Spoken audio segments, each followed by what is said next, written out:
bawat isa sa atin dapat malaman natin ito, mga abay, ang karapatan ng ating mga kasambahay, yung mga amo, at saka syempre yung kasambahay, pakinggan ninyo ito. Yan ang lilinawin sa atin ngayon ng sinasabing simpatikong Celebrity attorney. Attorney Mark Christopher Tolentino. Hello. Good morning po sa inyo. Hello, good morning sa lahat. Good morning sa lahat. Oo. Di ba? Oo. Siyempre, unahin na natin, itong kasambahay rights, di ba? Ano ba ang kahalagahan na dapat malaman ito nung banggit nga ni Abay Julie kanina ng mga... Bawat isa na. Oo. Okay. Yung una, yung age requirement. Kasi yung iba kasi, they hired ikasambahay, minimum age lang. Kailangan at least 15 years old. But 15 to 18, iba yung requirements nun sa 18 above. Kasi pag 15 to 18, kailangan yung work nila 8 hours a day lang. Or not more than 40 hours a week.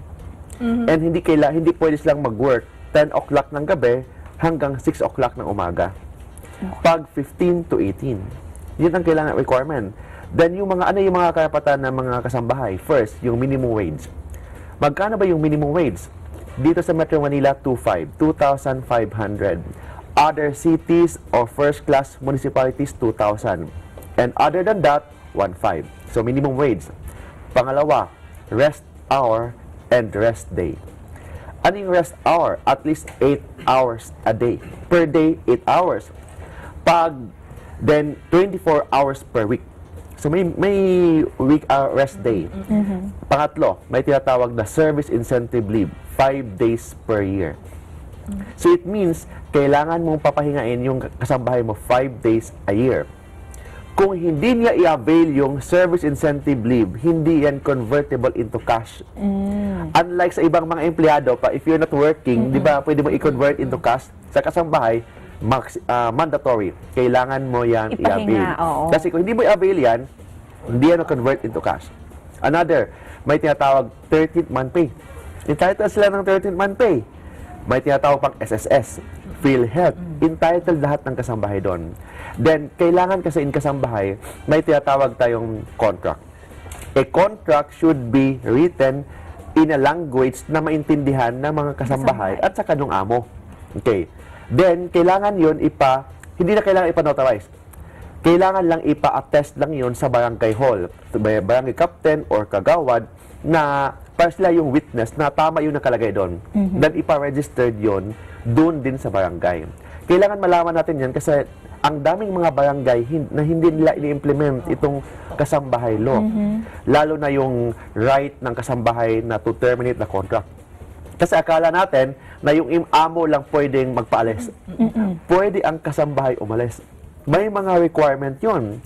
Then for example, if you are the kasambahay, umalis ka, then wala ka namang grounds. Ayaw mo lang sa amo mo kasi pangit. Wala kang basis. Di ba? May mga ganun eh. Ayaw mo sa amo ko kasi parang ganun. So walang basis umalis siya. Ano yung mga disadvantage? Ano yung mga negative effect nun? Your 15 days salary forfeited. Yun yan. Pero pag ikaw yung amo, minaltrato mo yung kasambahay mo, may tinatawag tayong kailangan mong bayaran yung kasambahay mo ng 15 days salary kahit hindi niya pinagtrabahuan. Yes. Yun ang tinatawag na damages. Yan. So itong kasambahay rights pala, hindi lamang para sa rights talaga ng mismong kasambahay, kung hindi ng both sides, nung pinagsisilbihan at saka nung mismong kasambahay. Yung binabanggit ni Attorney Mark, yung ang edad ay 15 to 18. 15 to 18. Iba naman yung 18 to above. 18 above. So, pag 18 above, of course, kahit anong trabaho, okay lang. Basta make it sure na kasambahay. But we have to know, sino ba itong mga kasambahay? First, yung house help. Yes. It means yung general, kahit anong work sa bahay, all around. Yung cook sa family. Hindi yung cook sa restaurant. For example, kasi may bahay ka, tapos adjacent yung restaurant. may business kang restaurant, tapos yung cook mo sa bahay mo, pinaluto mo sa restaurant mo. Hindi po pwede yan. Iba ang batas doon. Mas mahal dapat ang sweldo pag pinatrabaho mo yan sa restaurant. So, when say cook sa bahay mo. Okay, yaya, kasama yon, gardener, kasama yon. But hindi kasama yung family driver. Yung family driver, mas mataas ang sweldo. So, kailangan natin alam kung sino yung mga kasambahay. Kasi, minsan kasi, yung mga kasambahay natin, ginagawa natin Kasi may business tayong restaurant, may business tayong yung mga daycare center, so pinaalaga natin sa iba-ibang mga bata, hindi ganon. Yaya siya ng anak ng amo. Yes. So, kailangan natin alam yan. Then, cook siya sa bahay ng pamilya. So, very clear yan. Kasi Sa household lang dapat. Yes, ganon. Oo. But make it sure, basta 15 to 18, hindi pwede mag-work more than 8 hours a day, 40 hours a week, then 10 o'clock ng gabi hanggang 6 o'clock ng umaga, hindi pwede mag-work. Kapag lumabag doon Yes. sa karapatan ng kasambahay ang isang amo, halimbawa yung from 15 to 18 muna tayo, halimbawa yung sabi mo kanina, attorney, na halimbawa pinagluto doon sa business, ano ang pwedeng maging pataw na parusa doon Yes. sa sinisilbihan? Okay. May tinatawag tayong administrative liability. So, you can file a case sa Department of Labor. Alam mo yung penalty nun? 10,000 to 40,000 pesos fine. Yes. Hindi pa kasama yung child abuse, yung mga criminal charges. Hindi pa kasama yon. So, we are talking here of violation ng labor rules and regulation na fine of 10 to 40,000 pesos. Paano naman kung below, di ba sabi nyo kanina yung salary, dapat may minimum, May minimum. kapag nasa city ka tsaka nasa first class. Paano kung nasa city tas ang binibigay lang 2,000? Yan, pwede ka mag-file ng kaso. Sabi ng batas, minimum 2,500 for example, kasi mayaman ka. Yung sweldo ng housemaid mo, ginawa mong 5,000 pesos. Walang problema yan. Basta at least 2,500. Okay. Then please don't forget that yung magbayad ng SSS, PhilHealth, ang magbayad doon yung amo. Basta yung sweldo below 5,000. But kung more than 5,000, hati. Sa premium, di ba may premium yung SSS, yung PhilHealth, mga pag-ibig, o ganyan. Pag-ibig na, kung hindi yung pag-ibig na pagmamahal. Yes. O yan. Yung mga ganyan, pag more than 5,000 ang sweldo, may share si amo, may share yung housemaid. But pag below 5,000, 100%, it should be shouldered ng amo. Okay. Then, ano yung mga qualification? For example, ano yung mga requirements na kailangan mong isubmit? Okay? If you want to apply as a kasambahay. Optional ng amo yan. Kasi ang amo, pwedeng mag-hire siya directly sa kasambahay, pwedeng through the agency. Yes. Pag agency, mandatory itong mga requirements na to. But kung diretso sa amo, optional lang. Ano yon?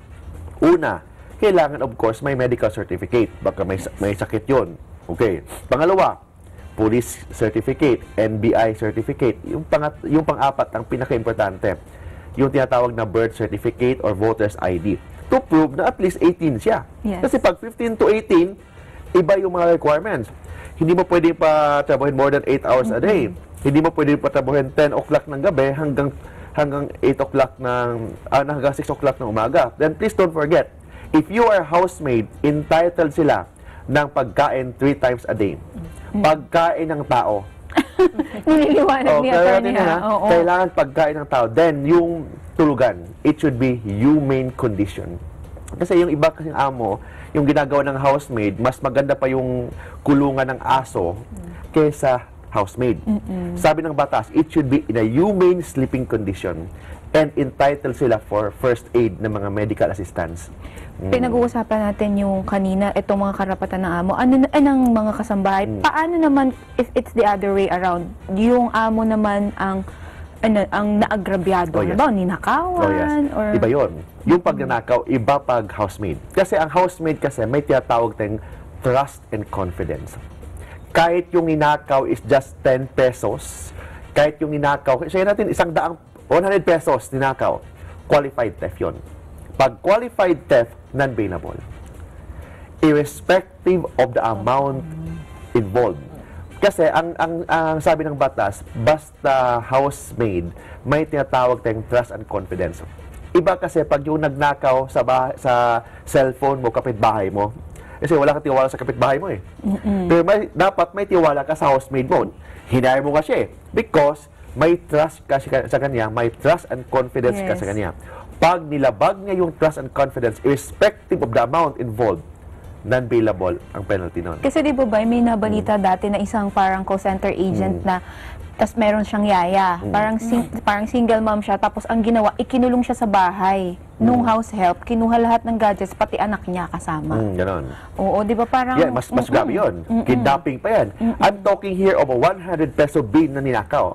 Kahit na maliit na amount yan, but we are talking here of breach of trust and confidence. That's why, non-bailable. Reclusion perpetua ang penalty nun. Okay? So, mas mabuti pa pag magnakaw ka, make sure na hindi ka housemaid. Kasi pag housemaid ka, kahit irrespective of the amount involved, non-bailable ang penalty nun. Pero bakit kukunti lang yung nababalitaan natin na yung mga house helper, o house Yeah. help I mean, nakakapagreklamo? Ano ang mga First, walang proper implementation ng batas. First nga, yung mga barangay officials, hindi nga nila alam na may obligations lang ito eh. Mandatory na lahat ng mga housemaid, house help, yaya, kailangan ipa-register diyan sa barangay. Kailangan mandatory may written contract. Na-apply ba yan? Na-implement ba yan? Hindi. So that's why, maganda yung batas natin. We are talking here of 1,900,000 house help sa buong Pilipinas. But ang tanong, sa 1,900,000 house help, ilan lang ba ang may written contract? Ilan ba yung na-registered sa barangay? Ilan ba yung na-implement yung mga rights, Benefits. yung mga benefits ng mga kasambahay? Sabihin natin, less than 10%. Why? There's no proper implementation. Kasi why? Ang kailangan mag-implement ng kasambahay is the DSWD. So, kailangan ng yung bagong secretary ng DSWD and the DILG through the barangay. So, partnership ito ng DSWD, tatlo pala, DSWD, Labor, and the DILG. LG, ayun. At least maliwanag. Oo, at palagay ko niyan, doon sa mga magtatanong sa atin, pwedeng kay attorney na kayo magtatanong. Diretso. Oo, di ba? Doon sa mga abay natin na nagtatanong, paano nga ba, how can they get in touch with you, attorney? Yes, I have a Facebook page. Sa ngayon, we have 86,000 followers. So, that's the biggest, yung pinakamaraming followers sa lahat ng abogado sa buong Pilipinas. Talaga. Kaya, celebrity attorney. So, www.facebook.com/Mark Tolentino Law. And sa landline natin within Metro Manila, 209-6203, or mobile number natin, just text for meeting appointment sa 0917-329-5353. Okay. Ayan. Thank you so Thank much, Attorney Mark. Yes. Mamaya mga abay sa aming pagbabalik, pag-uusapan na tungkol sa pagkain na nakakaapekto po sa ating puso o yung tinatawag na pag-usapan natin ang heart attack. When we come back, dyan lang po kayo.